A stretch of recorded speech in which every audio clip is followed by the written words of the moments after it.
नमस्कार दोस्तों आपके रिलेवेंट डीपीसी का एग्ज़ाम जो कि है 8 अगस्त का वो हो चुका है। उसके फर्स्ट शिफ्ट के प्रश्न मिल चुके हैं मेरे को। उस फर्स्ट शिफ्ट के प्रश्नों को मैं आपको जो 100% पूछे गए हैं उसको आपके साथ शेयर करूंगा, तो वीडियो को पूरा देख लेना। पीडीएफ इसका आपको टेलीग्राम चैनल पे मिल जाएगा, जाके ज्वाइन कर सकते हो। देखिए, ओल्ड गंगा किस नदी को कहा जाता है ये पूछा गया था आपके एग्ज़ाम में। गोदावरी नदी को कहा जाता है आपका ओल्ड गंगा, याद रखेंगे। व्याख्या देख सकते हैं कि भारत की दूसरी सबसे लंबी नदी गोदावरी को प्राचीन समय में ओल्ड गंगा कहा जाता था, क्योंकि यह भी पूर्व से पश्चिम की ओर बहती है ना। एक्स्ट्रा फैक्ट में पूछ सकता है, पूर्व से पश्चिम की ओर गोदावरी नदी बहती है और पवित्र मानी जाती है। इसे दक्षिण की गंगा भी कहते हैं, ठीक है। तो गोदावरी नदी को दक्षिण की गंगा भी कहते हैं। ये पूछा गया था नल जल योजना किस राज्य की प्रमुख योजना है करके पूछा गया था। याद रखेंगे, बिहार की प्रमुख योजना है आपकी नल जल योजना जो कि है, ठीक है। हर घर नल का जल योजना बिहार सरकार की एक प्रमुख योजना है, जिसे 2016 में शुरू किया गया था। इसका उद्देश्य हर घर में पाइप से पानी की आपूर्ति करना। यह नीतीश कुमार सरकार की 7 निश्चित योजना का हिस्सा है, ठीक है। हर घर जल जो कि योजना है वो बिहार की है, ठीक है।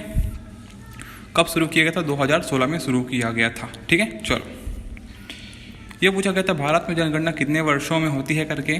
तो 10 वर्षों में होती है ना। प्रत्येक 10 वर्षों में भारत में जनगणना होती है। भारत में जनगणना हर 10 वर्षों में होती है। पहली जनगणना 1872 में हुई थी और जो पूर्ण जनगणना थी 1881 में हुई थी। ये पॉइंट याद रखेंगे। पहली जनगणना 1872 में हुई थी, लेकिन पूर्ण जनगणना की बात करेगा तो 1881 में हुई थी। और 2011 में अंतिम जनगणना हुई और अगली जनगणना कोविड-19 के कारण नहीं हो पाई थी, जो कि 2021 की है, ठीक है। तो याद रखेंगे। ये पूछा गया था कृष्ण देव राय किस वंश के संस्थापक से या फिर संबंधित है। तो विजयनगर साम्राज्य से संबंधित है आपके कृष्ण देव राय, जो कि है कृष्ण देव राय विजयनगर साम्राज्य के तुलुक वंश के सबसे प्रसिद्ध शासक थे। इसका शासनकाल देख सकते हैं आप 1509 से 1529 तक, है ना। उन्होंने दक्षिण भारत में प्रशासन कला, वास्तुकला और साहित्य को प्रोत्साहन दिया।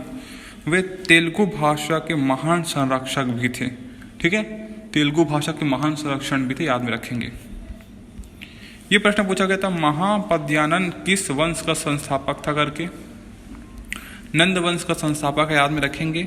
महापद्यानंद जो कि है प्राचीन भारत के नंद वंश का संस्थापक था। वह शूद्र जाति से था, ठीक है, और उसने शिशुनाग वंश का अंत किया।